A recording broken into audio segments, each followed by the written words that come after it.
What's going on, guys? This is John Zakari, and today I want to talk about the HD release of one of my favorite games of all time, Resident Evil. With this HD re-release, many of you may be playing Resident Evil for the first time, or at least for the first time in a long time. Resident Evil is a franchise that defined the survival horror genre by doing things differently. But damn, is this game different than most of the games that get released today. So I've put together a sort of survival guide, a set of rules to follow to make your Resident Evil experience more manageable and thus more enjoyable. And since this guide is aimed at newcomers, I'll keep things as spoiler-free as possible. Let's jump right in. Resident Evil is a true survival horror game, not a zombie shooting gallery like many games that claim the genre today. And one thing is universal in these games: resources are limited. Whether we're talking weapons and ammo or healing items, you need to use everything sparingly. Rule number 1 is conserve your resources. Make all of your shots count and get the maximum heals out of your herbs and sprays. If you can avoid a fight, you probably should do so. Exploit the zombies' slow movement and predictable patterns to get by. The game is designed to make you panic and use up your resources in certain moments, so try to remain calm.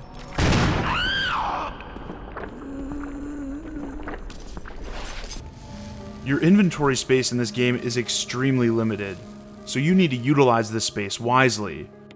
Puzzles sometimes require 2 or even 3 slots to complete, and you don't want to wind up having to take countless trips back to the item box to drop stuff off. So only carry the essentials. Well, I need the handgun, and yeah, I need the shotgun in case I run into some tougher guys. Need the ammo for those guns, an aid spray in case I get hurt. And oh yeah, and I need this key to open that next door. Oh shit. Try keeping only one weapon on you at a time with its necessary ammo, one healing item, and you'll almost always need some kind of key. This will ensure that you have a decent amount of space to collect any necessary items you find. If the inventory management freaks you out, consider starting your first run with Jill, since she has more slots. Since so much of this game relies on you finding items to progress, make sure you find as much as you can.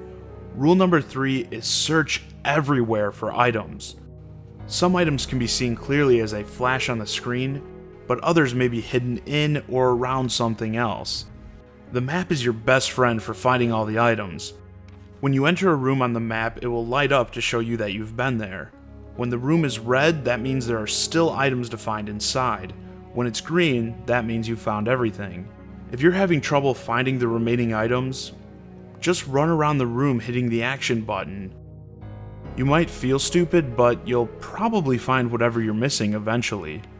Throughout the game, you will pick up a variety of items and documents. Everything works together to further the plot and solve puzzles. So examine and read everything. Some documents may hold a figurative key to getting through the next section, and some might actually hold the literal key. You need to use your brain a little bit and sometimes do a bit of detective work to figure out what to do next. While you'll probably want to avoid confrontations in most rooms, there are certain areas that you'll have to trek through repeatedly since there's so much backtracking in this game. Every time you try to avoid the enemies in these areas is another chance to get grabbed, so you're better off just taking them out. Rule number 5 is clear key areas. It might be hard for newcomers to determine which paths they'll be using more, but just look at the map. What rooms connect to a lot of other rooms and areas? Those are the ones you should go in and clean house.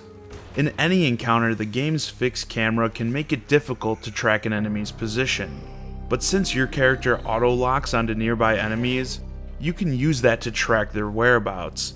Use this when clearing out areas for effective and safe kills.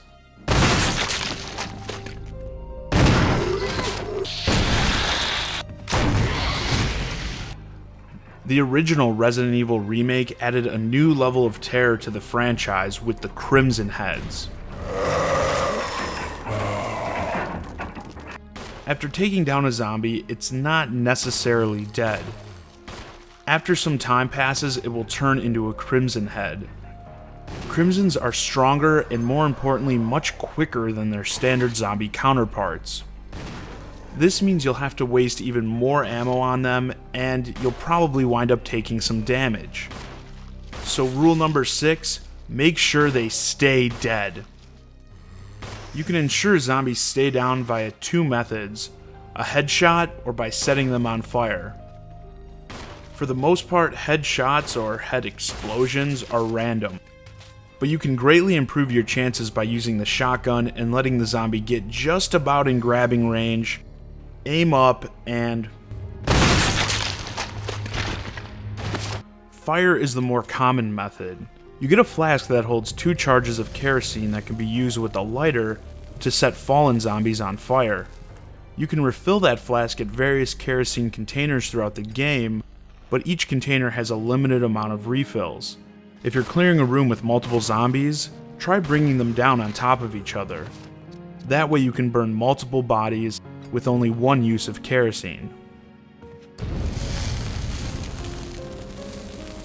Resident Evil is one of the few games that gives you a limited number of saves. Every save costs an ink ribbon which you find throughout the game, so obviously you need to use these sparingly. But another key save strategy is to stagger your save files. Don't just always overwrite the same slot. Spreading out your saves allows you to go back to an earlier part of the game if you feel like you screwed up somewhere along the way.